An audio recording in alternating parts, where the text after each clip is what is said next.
ಲೂಕ ಅಧ್ಯಾಯ 6 ವಚನಗಳು 27-38. ನನ್ನ ಮಾತುಗಳನ್ನು ಆಲಿಸುತ್ತಿರುವ ನಿಮಗೆ ನಾನು ಹೇಳುವುದೇನೆಂದರೆ, ನಿಮ್ಮ ವೈರಿಗಳನ್ನು ಪ್ರೀತಿಸಿರಿ, ನಿಮ್ಮನ್ನು ದ್ವೇಷಿಸುವವರಿಗೆ ಒಳ್ಳೆಯದನ್ನು ಮಾಡಿರಿ, ನಿಮ್ಮನ್ನು ಶಪಿಸುವವರನ್ನು ಆಶೀರ್ವದಿಸಿರಿ, ನಿಮ್ಮನ್ನು ಹೀನೈಸುವ ಜನರಿಗೋಸ್ಕರ ಪ್ರಾರ್ಥಿಸಿರಿ. ಒಬ್ಬನು ನಿಮ್ಮ ಕೆನ್ನೆಗೆ ಹೊಡೆದರೆ ಅವನಿಗೆ ಮತ್ತೊಂದು ಕೆನ್ನೆಯನ್ನು ಓಡಿರಿ.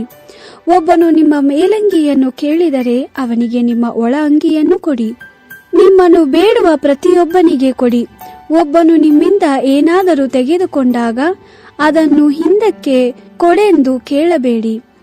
ನಿಮಗೆ ಬೇರೆ ಜನರು ಏನು ಮಾಡಬೇಕೆಂದು ಆಸೆ ಪಡುತ್ತೀರೋ ಅದನ್ನೇ ನೀವು ಅವರಿಗೆ ಮಾಡಿರಿ.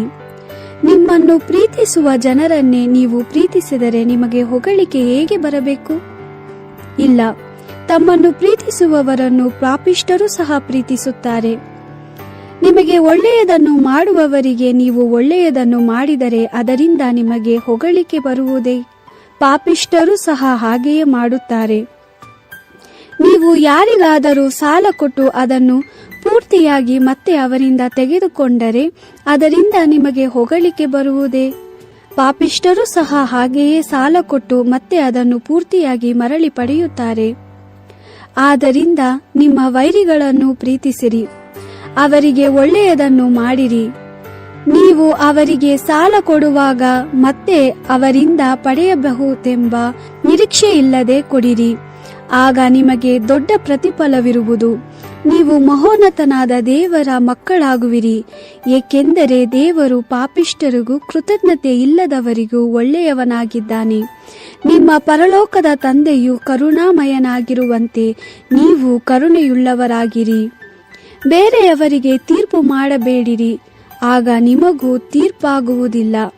ಬೇರೆಯವರನ್ನು ಅಪರಾಧಿಗಳೆಂದು ನಿರ್ಣಯಿಸಬೇಡಿರಿ, ಆಗ ನಿಮ್ಮನ್ನು ಅಪರಾಧಿಗಳೆಂದು ನಿರ್ಣಯಿಸುವುದಿಲ್ಲ. ಇತರರನ್ನು ಕ್ಷಮಿಸಿರಿ, ಆಗ ನಿಮಗೂ ಕ್ಷಮಾಪಣೆ ಆಗುವುದು. ಇತರಿಗೆ ಕೊಡಿರಿ, ಆಗ ನಿಮಗೂ ದೊರೆಯುವುದು. ಪಾತ್ರೆಯಲ್ಲಿ ಅದುಮಿ ಅಲ್ಲಾಡಿಸಿ ಹೊರಚೆಲ್ಲುವಂತೆ ಅಳೆದು ನಿಮ್ಮ ಸೇರಿಗೆಗೆ ಹಾಕುವರು. ನೀವು ಅಳೆಯುವ ಅಳತೆಯಿಂದಲೇ ನಿಮಗೂ ಅಳೆದು ಕೊಡುವರು. ದೇವರ ವಾಕ್ಯವಿದು. ದೇವರಿಗೆ ಕೃತಜ್ಞತೆ ಸಲ್ಲಲಿ.